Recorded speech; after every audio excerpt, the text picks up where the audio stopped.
It is 18th of July, 2026. I have been 21 for 2 days, and I thought I would share 21 lessons I've learned by this age of 21. Coming in strong with number one, it is that God is so real and God is so for you. There is a God out there. His name is Jesus Christ. It's not a thing that he's waiting to punish us or to judge us or this or that. He simply wants a relationship with us. When we engage that, when we're like, okay, let me mess around and find out, you'll find out that, oh, he's actually a good guy. He's actually a father. He's a creator who is in love with his creation, and all he wants to do is have a relationship, fellowship with us. Like, that is his ultimate goal. He just wants to be a God with his people. He just wants to love upon us, take care of us, provide for us. So that is the most important lesson I've learned, and that I'm gonna hold it to my heart, that God is real and God is for me and God is for you. Lesson number two is that most people actually do not have everything figured out. Looking around, you would see loads of different people in like the different spheres or the area of life that you're in, if it's in school, in work, especially on social media. See people they seem like they have everything figured out, but I absolutely promise you, they're just as clueless as the rest of us. But the only difference is that they're, taking action, or they have this thing a bit more publicized than the rest.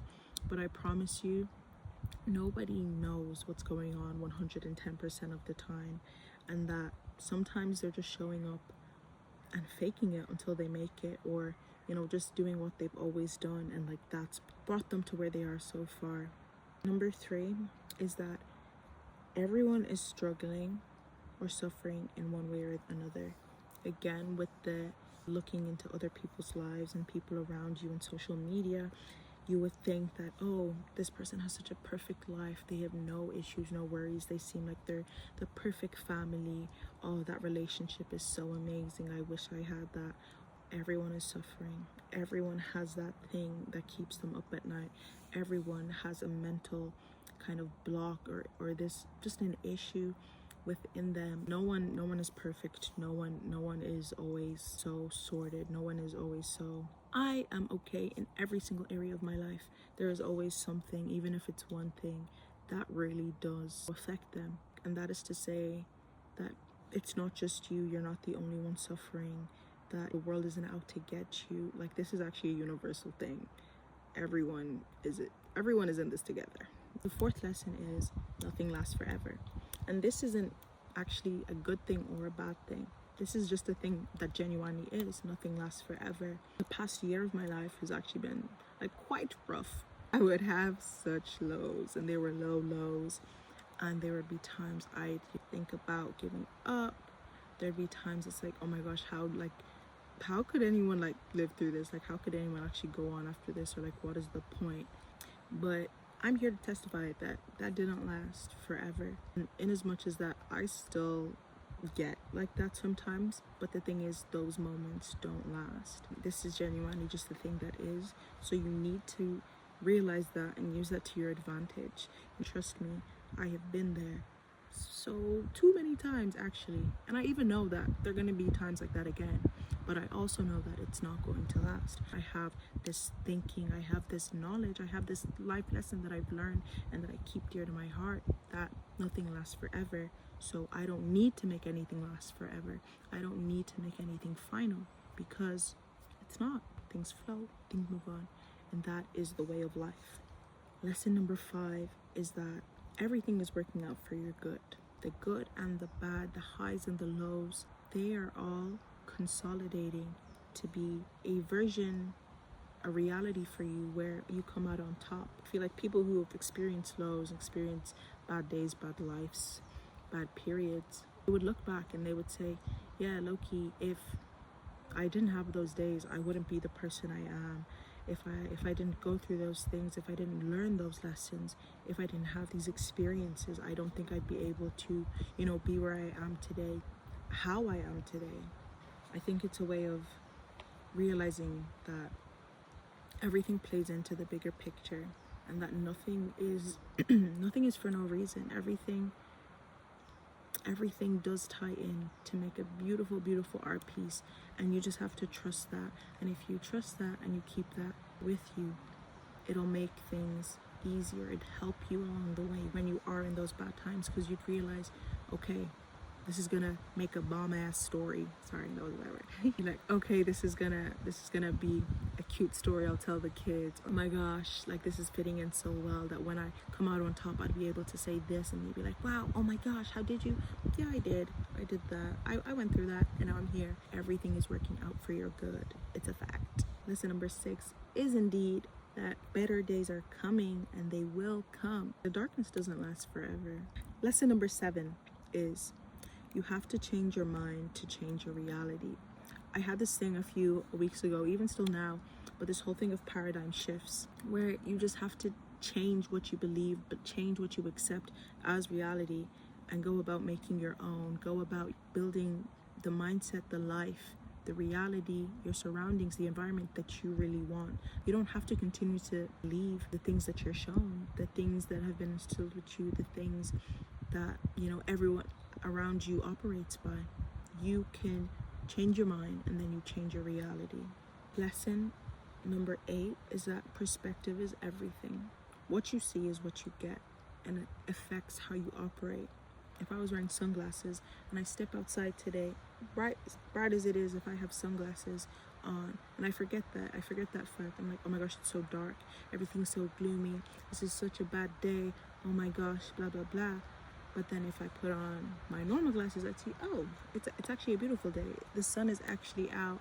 You know, the birds are chirping, the butterflies swaying, this and that and the third.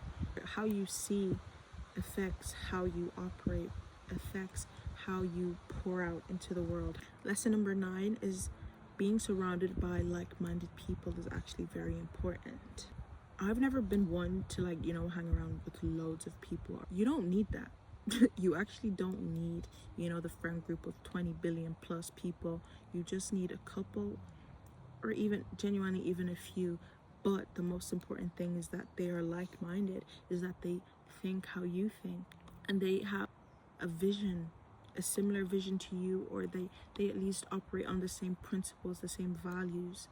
And this isn't that you have to find, you know, the perfect friend in one person, but you can have different types of friends, different people from different areas at school and work, you know, someone you just meet at an event or something, but make sure they align to you in some way, so that when you're around them, you guys can flow and you can grow more in the direction of the place that you even want to be. And this is to say as well, you are allowed to disagree with your friends, and as much as you may be like-minded, you are not the singular mind. One of the people I'm closest with, I've actually realized, was that we actually kind of disagree on quite a few things, but it's the fact that we're able to communicate that effectively. And it's never to disregard what the other person is saying, but it's just, you know, we're able to literally communicate that effectively, and then even to be able to see the different perspectives, and then knowing that we're still aligned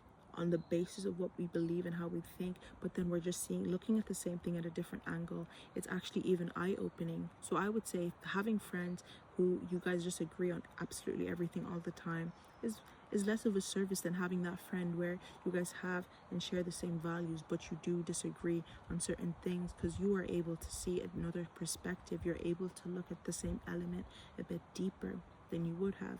Lesson number 10 is that you don't have to be one thing. I am in medical school. I'm so excited to be a doctor one day. I'm so excited to be a vascular surgeon, because that's the specialty I want to go into. But I'm still like, is that all I'm going to be doing ever? I'm so much more. I am such a complex person. Humans are so complex. How could you ever want to box me into one thing for the rest of my life? You know, I have so many faucets that I can pour out of, and while being a doctor is one of them that I so want to pour into, there is so much more. I can and I will be going down that route. I don't have to be one thing. I don't have to be just a doctor. I don't have to be just a mother. I don't have to be just a student. I can be so much more. Lesson number 11 is that you have to be delusional. And I'm saying that, but I don't even like the word delusional, because I don't even think that's what I would call this, because I'm not deluded. Everything I think is what I genuinely believe to be true. The things I think for my future, I genuinely believe them to be true. I'm not deluded. I know they're possibilities, because who says they're not? Who says that? Let them say it to my face and I'll prove it to them. Just give me some 10 years. Amen. Just give me time.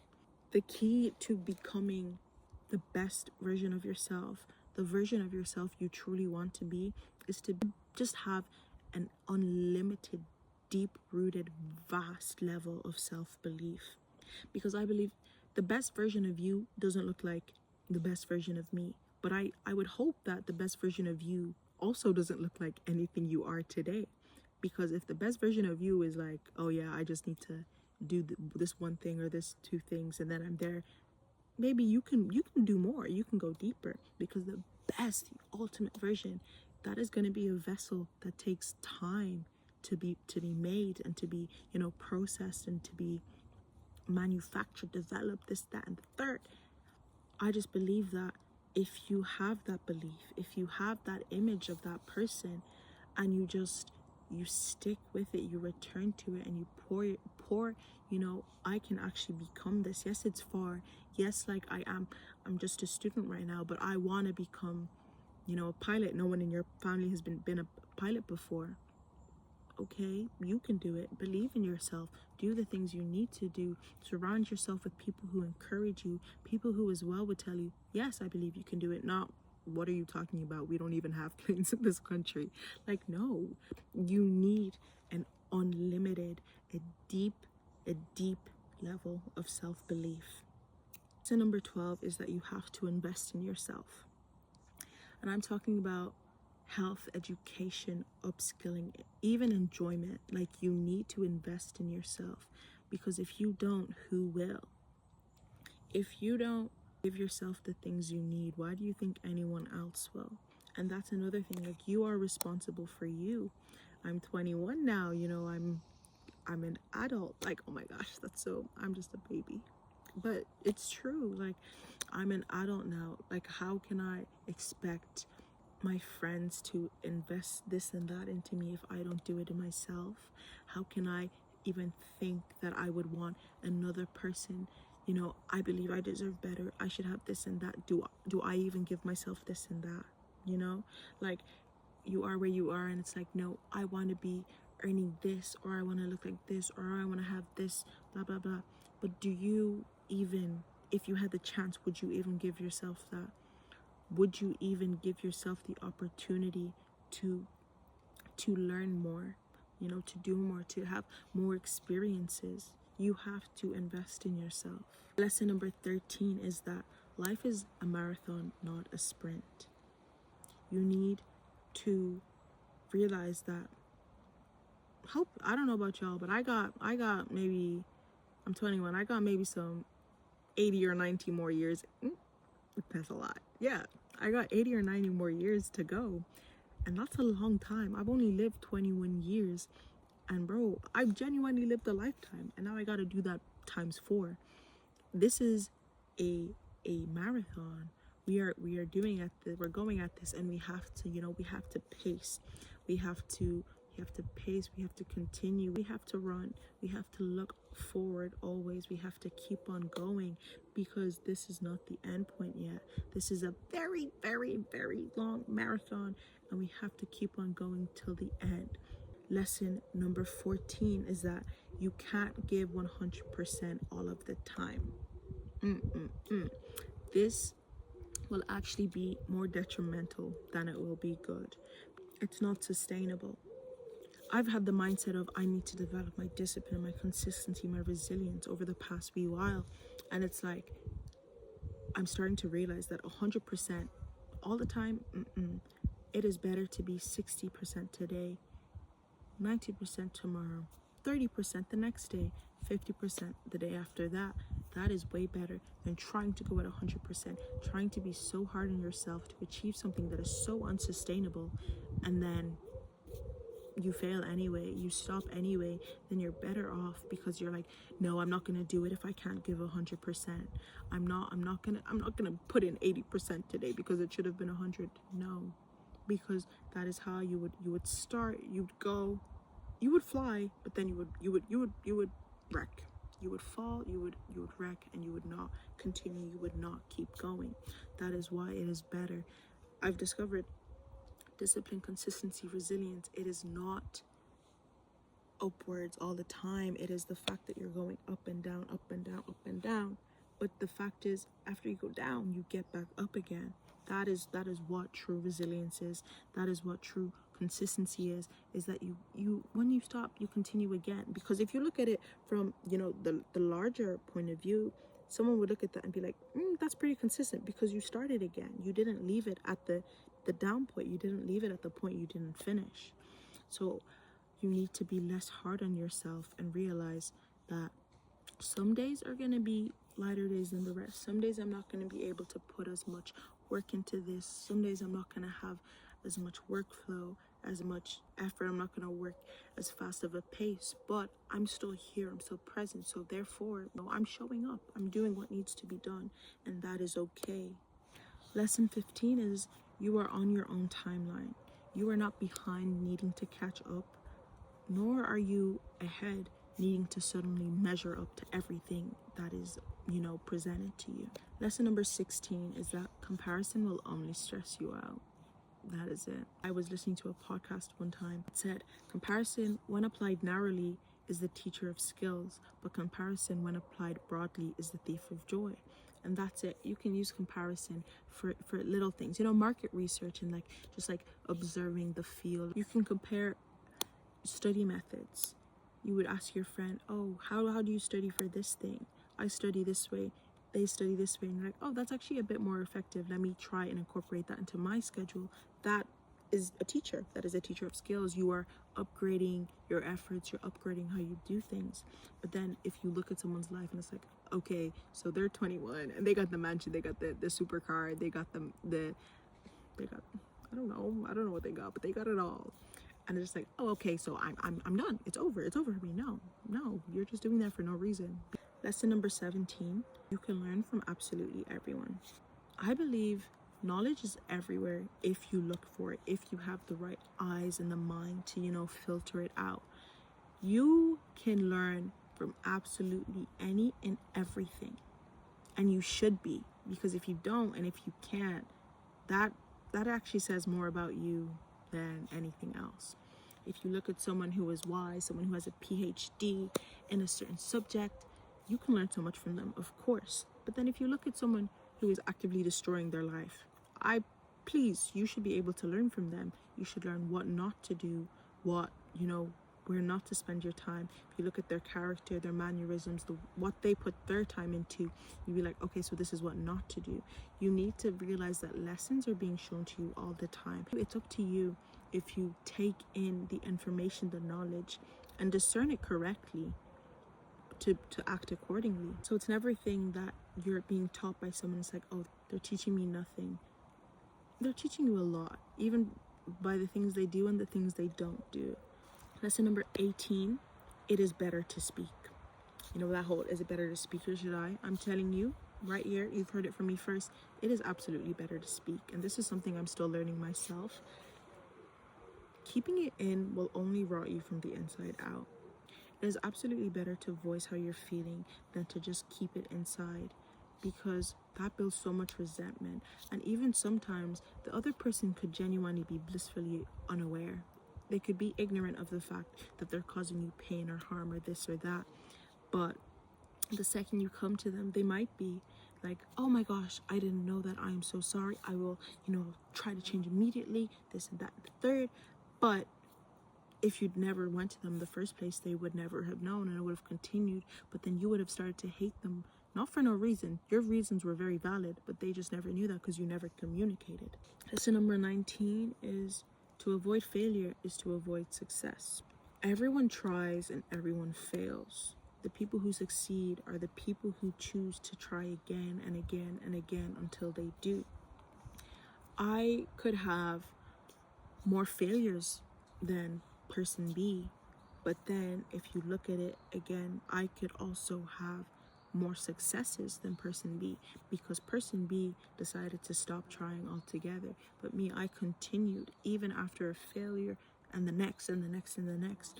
But if I keep going, eventually, it's a fact. You will see success. You will see breakthrough. You just need to not give up. Lesson number 20 is that health is genuinely wealth. You need to be active. You need to go outside. You need to touch grass. You need to eat healthy. You can enjoy your life, but enjoy it with the knowledge that everything you do has a consequence. Everything you do, you will see the consequences of that at a later date. Lesson number 21 is you need to be present. You should be present. Life is happening 24/7. It's happening 24/7. It's so fast. It's so unapologetic in all of its ways. But you need to find time to be present. You need to not get so carried away with everything that's going on all of the time. Not even me, I'm someone, I look forward to the future so much. But even that, sometimes I need to come back to where I am and just appreciate the moment. I need to be here. I need to enjoy the journey, not just, be so focused on the end point. Be present in today, make the most of today. Learn to love the process and to make the most out of it, and know that we will all reach our destination. And yeah, those were my 21 lessons I've learned by this age of 21 years young. I hope there were little bits of wisdom in there that you will try to apply to your own life and your ways of thinking. And I would love to hear your thoughts and everything in the comments. And I will see you guys next time. Au revoir.